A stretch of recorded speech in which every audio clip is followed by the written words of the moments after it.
Hello, everyone. Welcome to the AWS Summit San Francisco. My name is Gokul.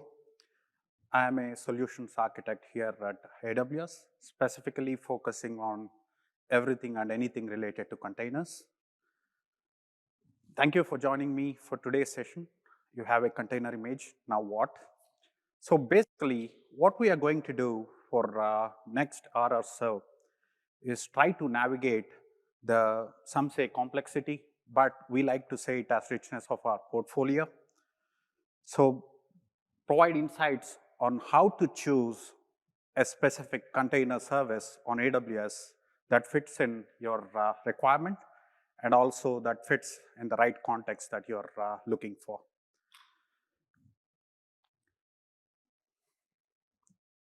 So let me start the presentation with why containers. I don't want to spend more time on this because this deviates from our topic, but this is very important to be addressed before we start with different container orchestration services that are available on AWS.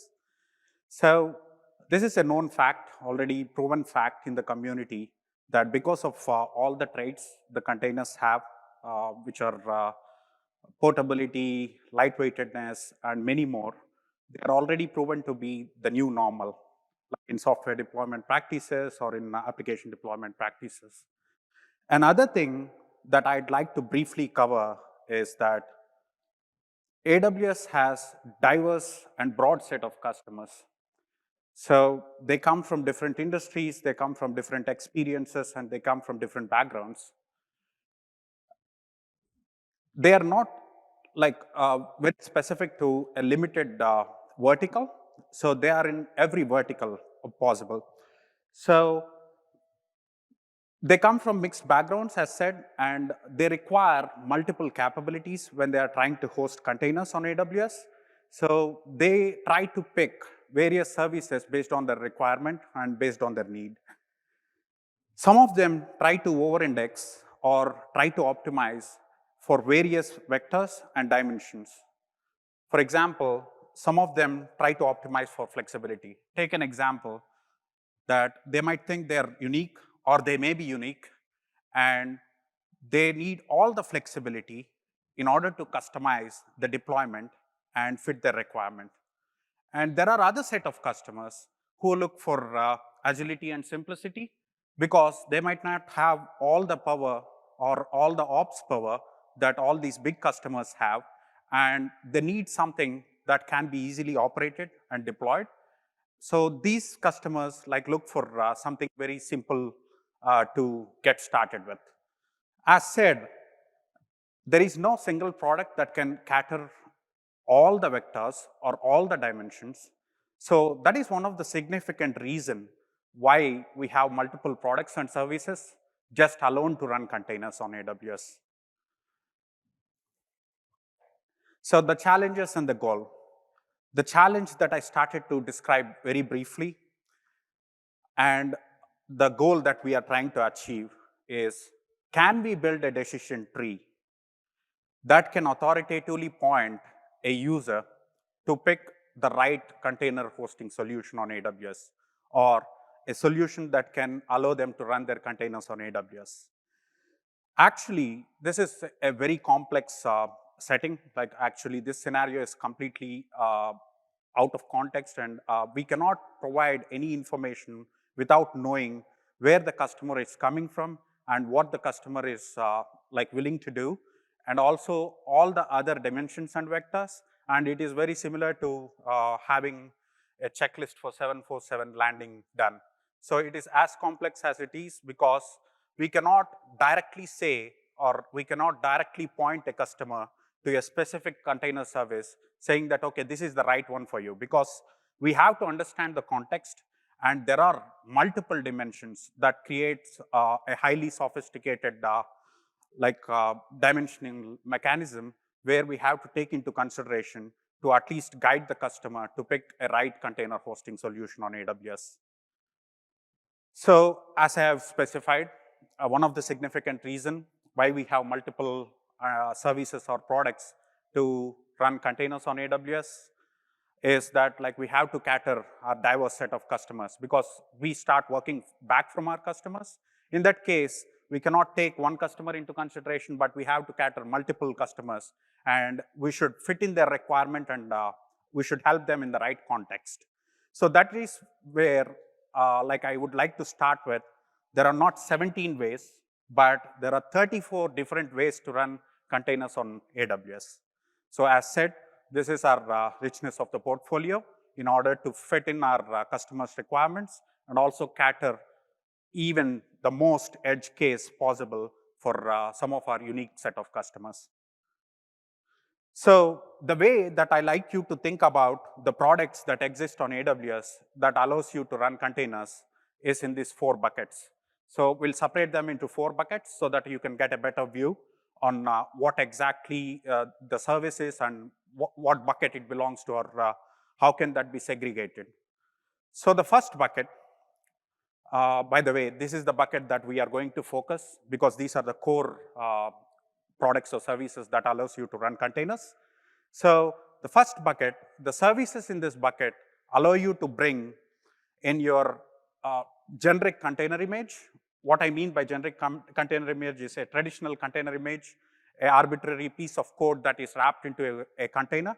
You can bring any generic container image to this service and it runs on your behalf on AWS. These services can be easily depicted because, as I said, these are the core services. So for example, Amazon ECS, Amazon EKS, AWS App Runner, Lambda, and all these services belong to this bucket. So the mean of, or the only means of this particular services is to allow you to run your generic container image on top of these. Now, going to the second bucket. So these are similar in functionality. When I say similar in functionality, it means that these will allow you to run the generic container images, but that is not the reason why customers choose this set of services. So they choose this set of services because along with allowing them to run the containers, they provide an extended feature set that will be useful in a specific context. For example, let us take an example of AWS Amplify.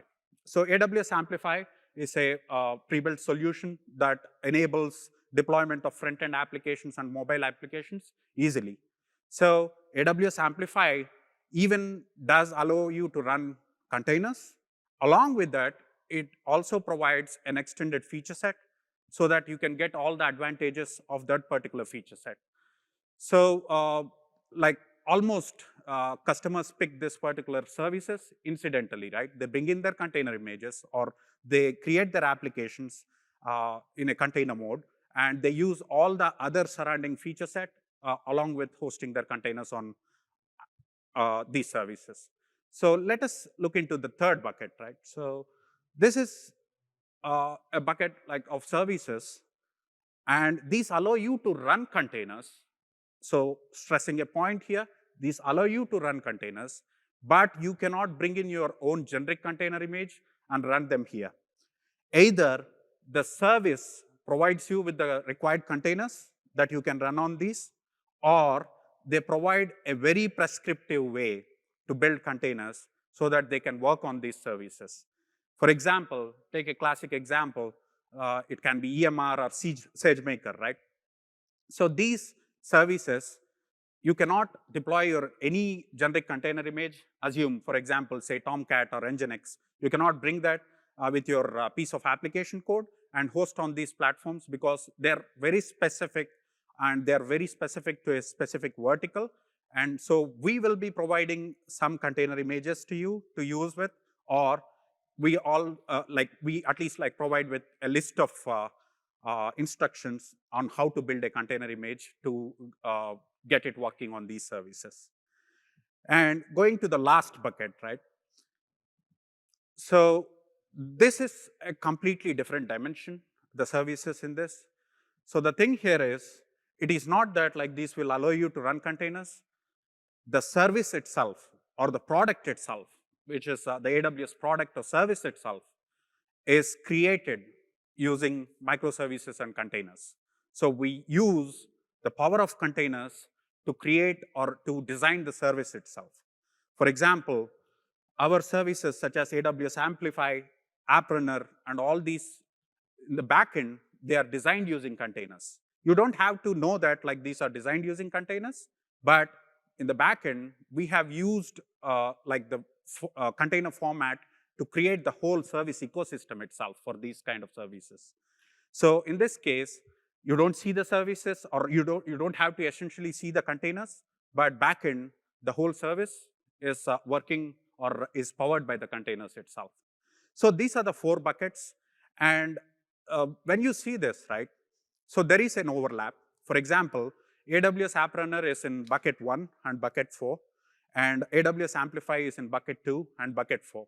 This is where the complexity triggers, right? So this is where even you can term it as confusion, saying that, okay, which service to choose, because there is an overlap here. So in the fullness of time, all our AWS services mostly fall under bucket 3 and 4.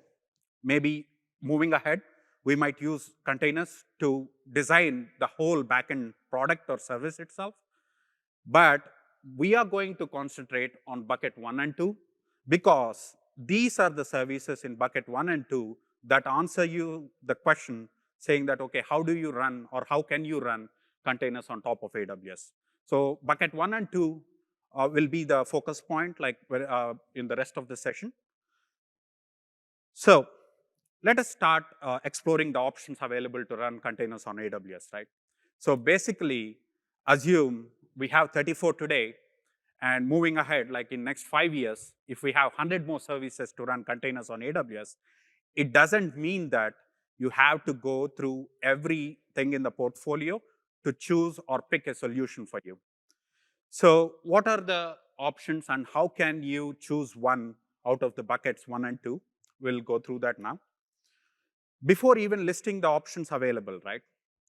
The way you can think of hosting containers on AWS, it can be perceived in a 3-layered approach.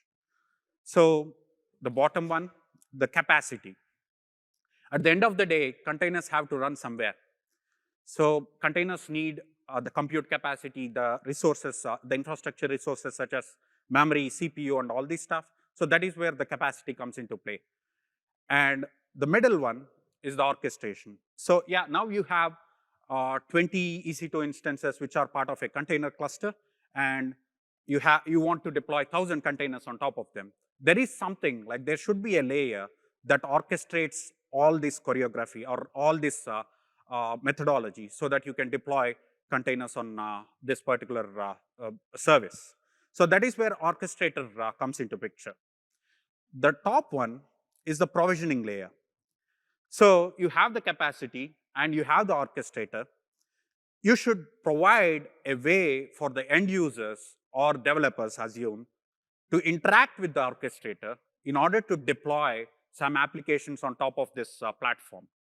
So that is where the provisioning tools comes into play, because you cannot directly ask them to interact with the orchestrator because it's very low level. And you should find a tool to deploy on top of these orchestrators or container services. So that is where the provisioning tools comes into play. We have a diverse set of provisioning tools that we'll be looking as we move ahead. So we have seen a very high level overview on what are the 3 layers, but what does this mean in the product perspective? Or if we talk about the different products on AWS. So the bottommost layer, the capacity. The capacity entities are Amazon EC2, AWS Fargate, and with the latest enhancements or with the latest products that we have released, for example, the Anywhere family, ECS Anywhere, EKS Anywhere, you can even consume or you can even assume your on-premises servers and edge devices as capacity providers. What I mean is you can use the same set of consistent API, AWS API tooling or AWS provided tooling to deploy containers on your on-premises hardware and also the edge devices. So that's why we have also added the capacity, like with the servers and edge devices, you can consume to deploy containers out of the region. I mean, the classic AWS cloud. So you can deploy the containers even on your on-premises hardware, in your isolated data centers, and also on the edge devices. So next, going to the orchestrator layer, right? So orchestration. So the core orchestration engines on AWS are AWS ECS, Elastic Container Service, Amazon EKS, which is Elastic Kubernetes Service, and ROSA, which is Red Hat OpenShift on AWS. So ROSA is a co-managed solution between AWS and Red Hat, where you can run complete managed OpenShift clusters on top of AWS. So this is a co-managed solution between AWS and Red Hat. So these are the orchestration components or orchestration engines available on AWS. And coming to the topmost layer, right, provisioning. So we have a diverse set of provisioners and IAC tooling available to deploy containers on various different container services that are available on AWS. So you can see Lambda positioned differently here. So I would say Lambda is an outlier in a good way, saying that, okay, Lambda abstracts all these three layers and can be a standalone solution. We'll discuss about this, how Lambda acts as a standard or like a standalone solution as we move ahead. So this is the services in the scope when we take the perspective related to or in the context of a product that are a product or service that are available on AWS. So a different way to look the services that we have listed in the previous slide is to understand the relation between them and how one entity interacts with the other or how one entity uses the other layer. So at the bottom layer, you see the capacity, edge servers, Fargate, and EC2. And the orchestration layer, which is ECS, EKS, and ROSA, you can see that ECS can deploy to edge servers, Fargate, and EC2. EKS can deploy to servers and Fargate and also EC2 with EKS Anywhere that we have introduced recently. And as I said, Lambda is an outlier because so Lambda also allows you to run containers. We have introduced the support in 2019, 2020 timeframe. So where you can package a Lambda function in a container and can use it with Lambda. So Lambda, when you use Lambda to deploy a function or a serverless application, you don't see anything that is running on your AWS account. So that means everything is like created and managed on the AWS managed hardware. And as said, so Lambda, you don't like it doesn't explicitly use EKS or ECS or Fargate or any compute capacity within your own like account. But at the end of the day, the container has to run somewhere. So in the back end, it might use ECS or EKS or any kind of capacity, but you don't see that. It's all masked because it's a completely event-driven architecture managed by AWS. So then comes the next layer, as we discussed, right? So the provisioning layer. So the provisioning layer is a widespread like layer, and we'll be talking in detail regarding most of the stuff that are mentioned here as we move ahead. As you observe here in this slide, I have highlighted a few lines. Some of them are dotted and some of them are solid. So what do I mean by dotted in this particular slide? So when I say dotted, you don't see anything like that you deploy with that specific or like provisioner in your account. Take an example of App Runner, right? So App Runner allows you to deploy request response web patterns on AWS easily and without having to have the expertise that you need in operating the container engines or the container orchestration systems. You just have to provide us with a container image, and we take care of all the other magic that is required to make it production ready. I mean, the customer facing or completely functional. So in this case, when you deploy any application using this particular provisioner, it will be deployed onto the infrastructure or the whole ecosystem that is managed by AWS. And for example, tomorrow you deploy something, say a Tomcat application, and you don't find this actually in your ECS console as a running container because it is running somewhere in a AWS managed hardware, but we will be providing all the ways to control it through the CLI, API and all. We'll be looking at that as we move forward. The other set of the lines, which are completely solid, in this case, let us take the traditional example, right, of Copilot. Copilot is our, I don't say it as container CLI, but moving ahead, we might add more capabilities. But Copilot can today deploy to multiple services such as App Runner and also directly onto ECS. So when you use Copilot as the provisioner, what it does is it runs a set of CloudFormation scripts. When you say, okay, this is my YAML, or even not YAML, YAML is auto-generated by Copilot. You say that Copilot deploy application A, which is Nginx or Tomcat or any web application or any kind of application. So what it does is it generates all the CloudFormation templates dynamically, and it runs on your own account, and the containers are deployed onto ECS or Amplify, whatever the service you choose. And when you go to your console, you will see all the CloudFormation templates that it has run. And also in the ECS console, you will see the containers that has been created by the Copilot. So that is where the solid lines state that. So they are managed in your own account, and you have the visibility on like what was deployed using this particular provisioner. We'll go in depth and consider each and every provisioner as we move ahead. So the second thing about the same slide that I would like to focus here is, there are two big families of decisions that involve what container service to be chosen, right? So the thing here is, the first set of decisions are completely strategic in nature. So the strategic decisions involve what container orchestrator should I choose? Should I choose ECS? Should I choose EKS? Or should I choose Lambda? Where to run containers? So this is performed by a team or a family of members in a BU or an organization that are responsible to manage and maintain the platform. Say, in simpler terms, just call the core platform team. And there are other set of discussions or choices which are completely tactical in nature, and these are less strategic. And these decisions are taken by a team or a small set of individuals who are responsible for deploying applications on top of these orchestrators. So you can simply consider DevOps team in a shared service setting. So it can be a DevOps team.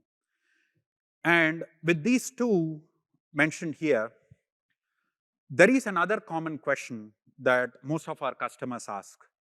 Okay, you have mentioned everything, but you have never talked about Fargate. So what is Fargate? And I am running containers on Fargate. Why didn't you mention that here?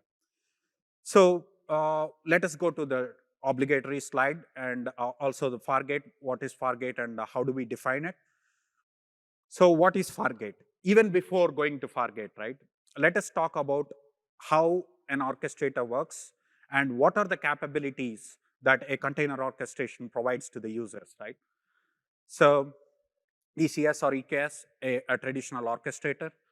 So on the northbound, it allows you to manage the applications with different mechanisms. For example, tasks, deployments, daemon sets, replica controllers, or whatever it is, right? Based on what container orchestrator you have chosen. If it is EKS, all the Kubernetes constructs come into picture.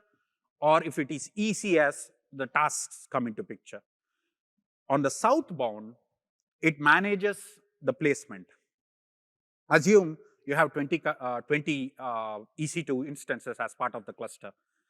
When you consider EC2, they are called container instances.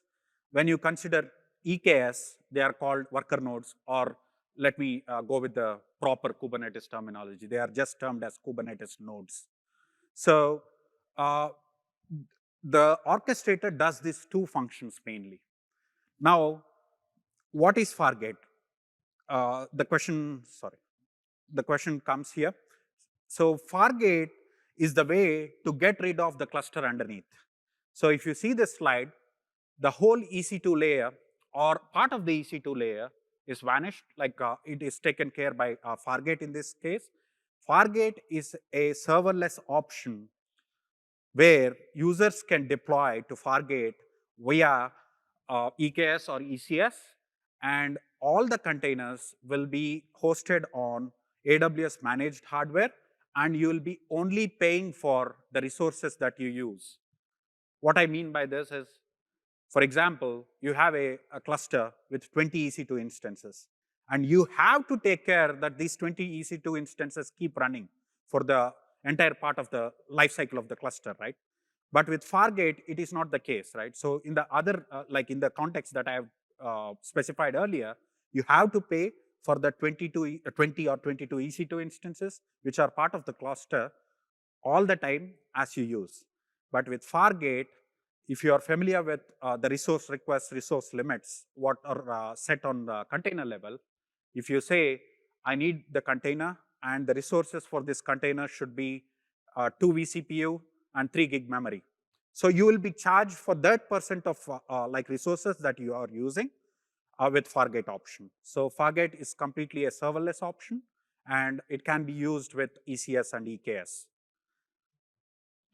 As said, why I haven't mentioned Fargate as like the way to run containers, because Fargate is an option that can be accessed using a container orchestrator. So it is a capacity, not like directly, we don't provide tooling or a tool set where you can directly say that, okay, define this or like create a container on top of Fargate. And many customers say that, okay, I'm not seeing Fargate in my AWS console.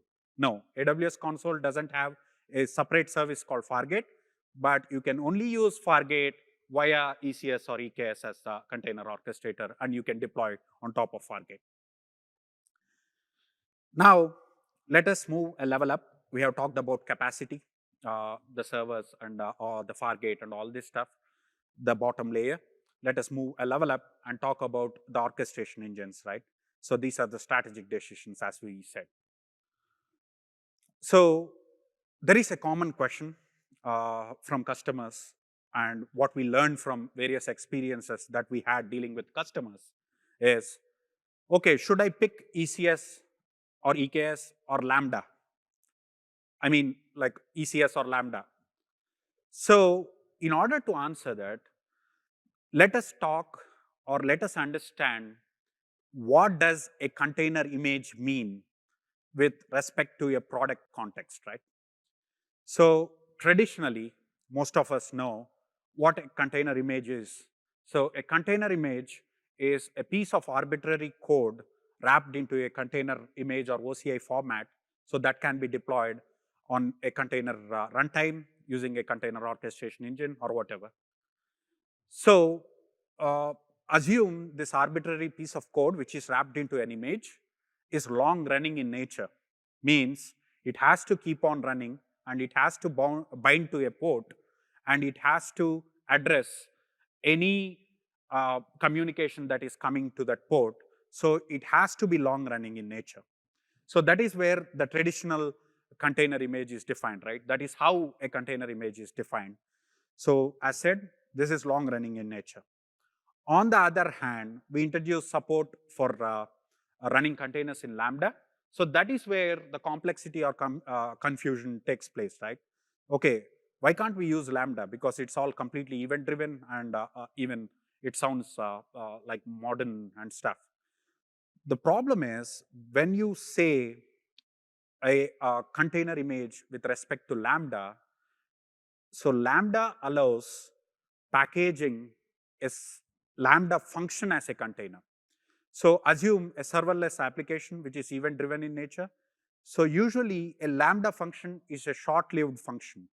So it doesn't continuously run, and it doesn't accept any traffic like that a user is hitting, for example, something like Tomcat or Spring Boot, any web application like that. So it is a function that is used to create or to manipulate or to perform a short-lived action kind of job, assume like a simple kind of job. So in order to deploy long-running applications, you have to consider ECS or EKS. If there is a requirement to run serverless applications or serverless functions, or there are many other services such as step functions and stuff, we'll talk about that. So all those stuff like can be wrapped into a container, but here the term container differs from which product you choose. So this is where we define what exactly is a container in the context of ECS, EKS, and Lambda. Let us better understand what we have seen in the earlier slide with a classic example, right? So first, let us take the example of a traditional application that is running on a service like ECS. Here, a service is running on ECS, and if HTTP requests, like it is bind to port 80, and it is accepting HTTP requests. Assume this a very simple web application. So as the HTTP requests hit the particular application, it provides the responses to them. And there is another application or another function that is polling for SNS. So when I say the application is running and polling for SNS, you will be paying for the usage of these particular services, even though if there are HTTP requests or if there are requests hitting your application or not, or even if SNS is full or if SNS is idle, you'll be paying for the usage of this service. Similarly, right? So if you want to scale, you will just scale the number of services here, and you will end up paying for that scaling too. Because, for example, you increase from one replica to other based on the peak season or the peak time where there is a spike in the communication, you will pay for the scaled amount, whatever you have scaled to. And this is very different when you consider Lambda. So Lambda or serverless applications runs inside the AWS infrastructure. So the ones which I have seen earlier, it can be on EC2 instances or it can be on any capacity type that you have chosen. But in this case, it is completely run on AWS infrastructure. And if you think of Lambda, right, or a serverless application, better call it as serverless application, it can be a set of Lambda functions or step functions or API gateway configurations and so on. So in this case, if you see, if there are HTTP requests like hitting your API gateway, which fronts your Lambda functions, a Lambda function is invoked and completely event driven. And it is invoked and it will run until its job is done, and it will vanish after that. During this phase, you will only be paying for the amount of time that particular task has run. So this is significantly significantly differs from the pricing model that we have seen earlier. So assume like if there is an SNS thing and it is trying to poll for some SNS events, you will only pay for even the SNS service the time it has worked with that Lambda function. So you don't pay anything upfront, or you don't pay reserved costs, or you don't pay the ongoing operational costs and all this stuff for Lambda functions. Now, we have seen the differentiation. Now, the question would be, how do you think about Lambda, ECS, and EKS, right? So let us see here, there are a bunch of AWS services, and there are a set of AWS APIs. And when you consider EKS into consideration, right? When you deploy EKS cluster, EKS is our managed Kubernetes solution. You are using AWS API to talk to AWS like API endpoint and asking for a Kubernetes cluster or a managed Kubernetes cluster. So there is a very big difference here. When you deploy a Kubernetes cluster, you are just asking for you can assume that EKS has a tenant, vending machine for Kubernetes clusters, right? You are just using AWS API to interact with the EKS endpoint to say that, okay, create a Kubernetes cluster for me on the AWS infrastructure. But you are not using AWS APIs to deploy on top of this Kubernetes cluster that is created. You essentially use kubectl, which is the de facto control mechanism or the CLI to interact with Kubernetes. If you take ECS and Lambda into consideration, you can directly, because they are native to AWS and they are deep rooted with the ecosystem, you can directly use AWS APIs to deploy applications on top of these two services. So that is the big difference from the services here. And whenever you create a Kubernetes cluster, as Kubernetes is completely infrastructure agnostic, using all the drivers, plugins, webhooks, CSI, CNI, it ties back to the infrastructure, that is AWS in this context, right? For example, if you create a load balancer, it automatically creates a ELB, Elastic Load Balancer, on top of AWS.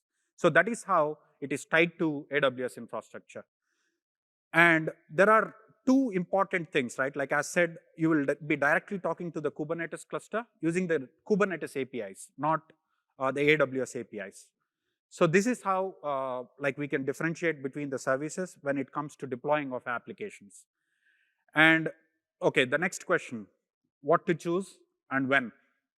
Again, this is a complex question because it completely is dependent on the customer's standardization requirements, or I could say like it is completely opinionated. You can pick ECS for low operations, because see, for example, you can just run an application there and put it there and it automatically runs for you. And you can pick Lambda for all your serverless stuff, like which are short-lived in nature. And you can pick Kubernetes. And usually why people use Kubernetes is infrastructure independence, portability. We'll talk about portability, which is a very main factor. And also there are others which are related to the vibrant ecosystem that community is going towards today, like all the CNCF vibrant ecosystem. So there are two important aspects that I would like to cover in this slide. So the first one is when I talked about portability, right? What does portability mean? Can I take the same application that is running on AWS, the containerized application, and run it somewhere? So to answer that, if it is an ECS container, the container image is same. You can run it on any other platform with a small difference in the tooling, because in case of ECS, you will use a task definition, which is native to AWS.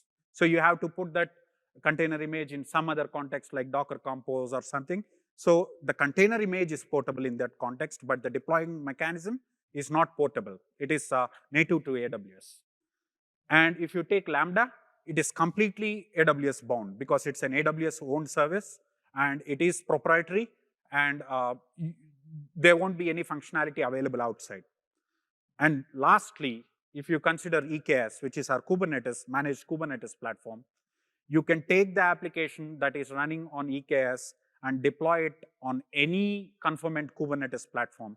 Even it can be your own machine, the desktop, where you run Minikube. You can deploy the same YAML file or take the same YAML file or Helm Artifactory or Helm tar file and go and deploy it there.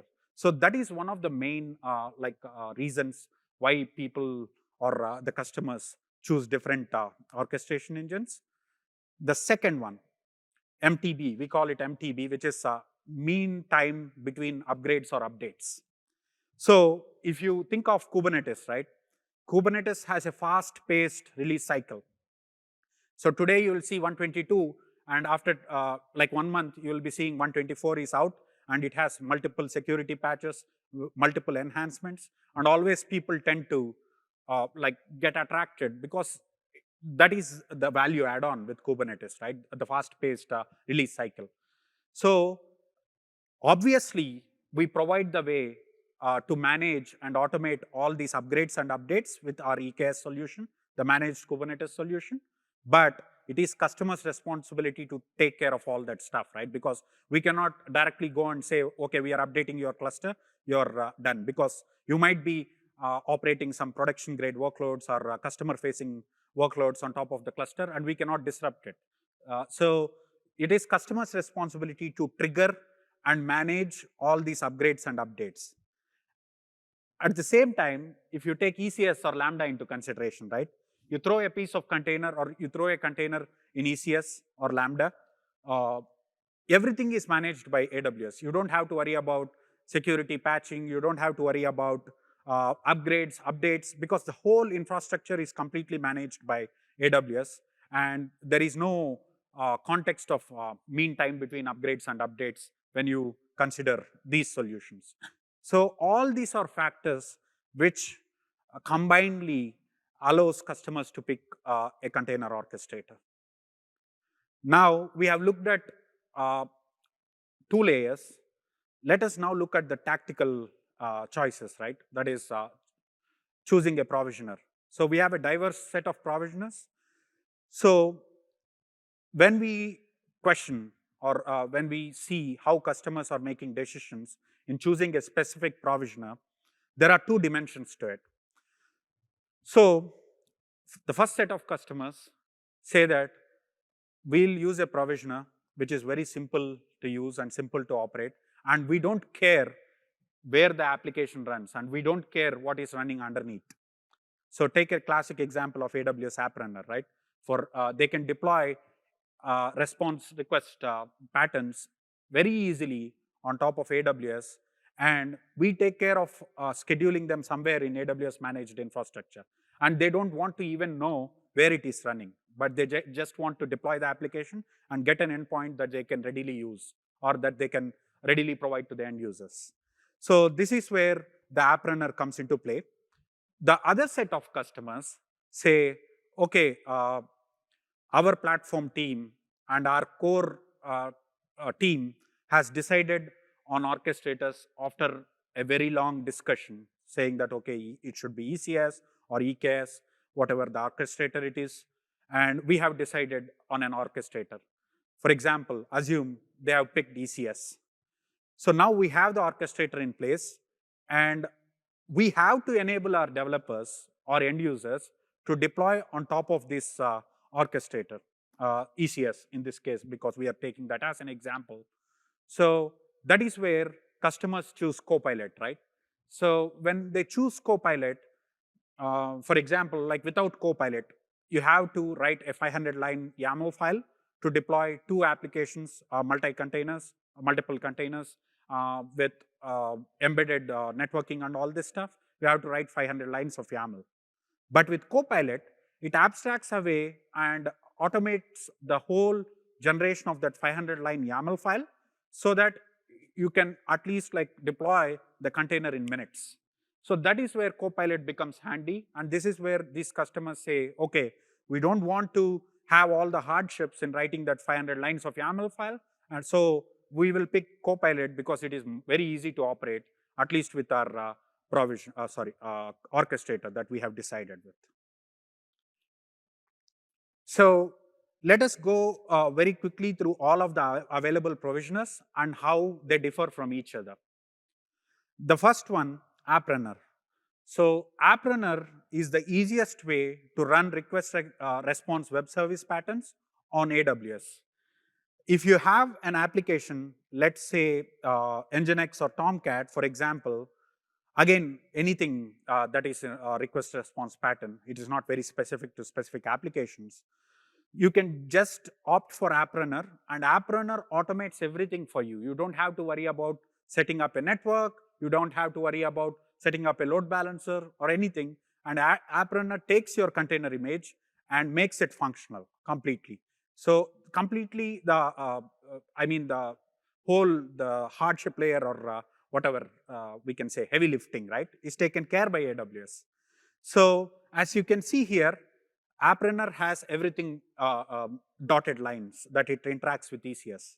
Even though we say that App Runner uses Fargate via ECS, you don't see that in your account because this is completely managed solution. You only see that a spec saying that, okay, you have used App Runner to deploy this application, but you don't see the container running or it is visible in your particular console. So that is why it is completely dotted line, right? It interacts with ECS, and backend it uses Fargate. So the second one, Docker Compose. There are a lot of customers because this is not something very specific to AWS. This is the community, how it has originated and how it is moving ahead. So many of the customers have have put in significant investments and also use significant resources to deploy on top of container engines using Docker Compose. So Docker Compose became very handy because it is reproducible and it is declarative with simple human readable YAML format. So we have been working with Docker, where users can directly use Docker Compose file to deploy onto ECS. So, and again, this is not AWS service, it is built into Docker system itself. And with Docker Compose, what they have done is they introduce something called context. So there is a local context and there is an AWS context. So if user says, okay, deploy this particular application using this Docker Compose file to the local context, it deploys onto that host, the local host. And if customer picks the AWS context, they can use like the AWS credentials, and automatically Docker Compose knows how to formulate that particular Docker Compose file to a task definition and deploy it on top of ECS. So that is where Docker Compose becomes handy. And if you have observed here, everything is solid. It means how Docker has enabled this automation is through a set of CloudFormation templates. So they will run a set of CloudFormation templates when you invoke this CLI, and it tries to deploy on like ECS via Fargate from your account. So you can see that, okay, all these containers that I have created are running, and you can verify them from the console because this is completely limited to your account. It is not like AWS managed infrastructure. But yes, again, if you see from ECS to Fargate, again, it is dotted line because it is completely managed. But at least you can see the CloudFormation templates that it has run and the container task definition that it has used to deploy from your account.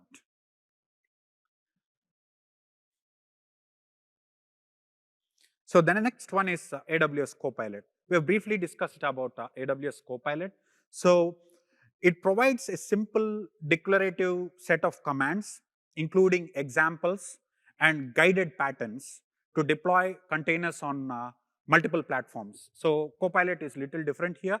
So if you see, Copilot can directly deploy to ECS, and Copilot also can deploy via App Runner. So you can use the same CLI, set of CLI for multiple provisioners in this case. I don't want to term like Copilot as full-fledged container CLI for AWS, but we will be adding more capabilities to Copilot, even to deploy onto multiple other platforms in the future. But as of today, it can deploy to ECS and it can deploy to App Runner. So Copilot is very important, like when you consider, because it abstracts away a lot of complexity that is involved in creating the YAML files and stuff, which are very hard to manage. And it's a Herculean task to manage 500 lines of YAML and all this stuff. So Copilot becomes handy during those situations. Lightsail.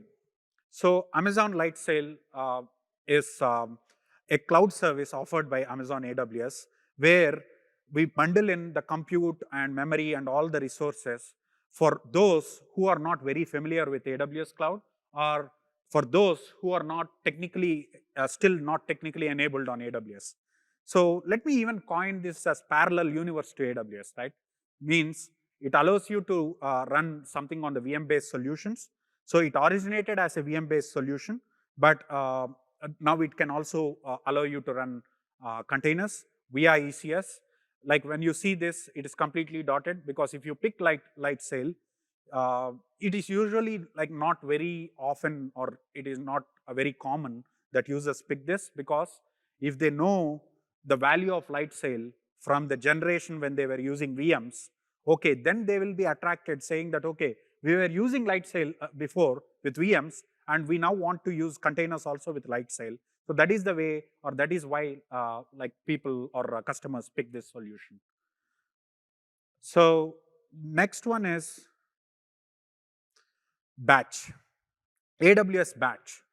So AWS batch provides all or facilitates with all the ecosystem components that are required to run batch jobs, usually used by the scientific community, like a lot of machine learning community and all this stuff, where they have to process multiple batch jobs in a very high scale. So AWS batch enables you to run containers, but that is not the reason why users pick that particular solution. So, for example, say a scientific community or a health sciences provider comes and say, okay, we can run our batch jobs on ECS, but do we have to reinvent the wheel of all the batch related feature set to deploy containers onto ECS? That is where batch comes handy. So it enables you to run containers, but also provides other tooling that is required to run batch processing or batch jobs on top of the container orchestration engine. So Amplify. So Amplify, AWS Amplify is a set of purpose-built tools, and like these features that is provided by Amplify enables users to easily deploy front-end and mobile applications. So even if you see Amplify, right, it can deploy to ECS and even it can deploy to Lambda. So similar to Copilot, it has multiple functionality. When you specify or when you choose Amplify and when you're trying to deploy a container image, you can even use Lambda functions as part of like deployment using Amplify. When I say containers with respect to Lambda and also any orchestration engine, right? You can use the same set of CI/CD tools that are being used to deploy traditional containers, even to deploy containers on Lambda. I mean, you can even deploy serverless functions encapsulated as containers using the same CI/CD. You don't have to design another CI/CD system just for the serverless applications or Lambda in specific. So you can use the same set of CI/CD tools. And elastic beanstalk, right? So it's kind of outlier. You can see that it provides a rudimentary way. It directly talks to EC2, and you have to have a container runtime in that EC2. For example, like as we have seen, right? If you take ECS into consideration, the EC2, which are part of the ECS cluster, are called container instances, and they run something like Docker or Containerd, whatever in the point of time based on the support. It can be Docker or Containerd. But Elastic Beanstalk is completely like provides a rudimentary way. It doesn't interact with any orchestrator, but it can directly deploy containers to EC2, like when you have container runtime installed on it. So why do even like people regard this as an option, right? So Elastic Beanstalk is very well known for creating web frameworks on EC2 using Python, Node.js, and many other supported languages like PHP and all this stuff. So for example, a user comes and says, I don't know anything about containers, and I don't want to know because I only have 3 people in my startup who are focusing on the ops work, and I don't want to ask them to just like be in this particular business and have all the complexities.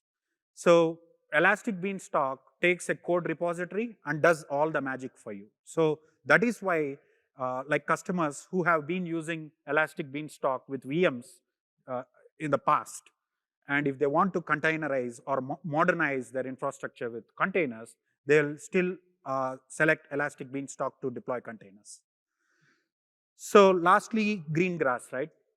So Greengrass is also a service that allows you to run containers, but customers choose Greengrass when they are concentrating on IoT applications, right? To deploy onto edge devices. So Greengrass only makes sense to deploy onto edge devices, and the applications are IoT related applications. And in this case, what happens is there might be another question. Okay, in the previous slide, you said that you can deploy to edge servers using ECS anywhere, like Raspberry Pi or whatever the IoT small form factor edge devices. But the thing is, you can still use ECS to deploy onto edge devices if the container has no requisites that a IoT application have. People pick Greengrass to deploy containers on AWS as they will be utilizing the whole advantages that they get with IoT cloud on AWS. So that is where Greengrass becomes handy, like to host the containers. So this is it, like about the provisioners. And if you have observed, we have never talked about Kubernetes in this context, right? You have only seen that I was talking about ECS, Amplify, or whatever other provisioners. And no provisioner has directly interacted with Kubernetes because, as we have seen from the previous slides, that is because we have already described this briefly. So today, you cannot deploy on top of Kubernetes with AWS API. You can just create EKS clusters or ROSA clusters. And again, you have to use kubectl or rich CNC of ecosystem. It can be Helm, customized. There are many projects that are available in the like community to deploy onto Kubernetes. So that is why like this is a complete different architecture because that is how we want to keep it. But we are not ruling out the option. Maybe in the future, Copilot can even deploy to EKS. But as of now, it is the way we have set because that is the way it works with the CNC of ecosystem, right? We cannot confine ourselves saying that, okay, you can only deploy to this using AWS APIs, then that doesn't even make any meaningful sense saying that we are providing portability. So that is why like we haven't talked about Kubernetes. You can definitely use any conformant tooling to deploy onto EKS. So before we end the session, right, I wanted to provide a glimpse on what we are working here internally. It is still a prototype. It is not available for general consumption yet because, as I said, it is a very complex entity or a complex discussion saying that, okay, you should use this particular container service. So what we are trying to do is we are trying to build a navigation system where a user can come in and say or answer few questions, and we'll provide you with the input what container service to choose. Even though it is complex, and as I said, it is complex as 747 like landing checklist, but at least it is better to have something rather than nothing and asking customers to stand for 1 hour presentations, boring 1 hour presentations, or like be on multiple calls with the account team and stuff, right? Again, this is just a prototype and we are expecting multiple feedback. Like if you guys have specific feedback, you can provide us. So as said, we are using product scorecards for this.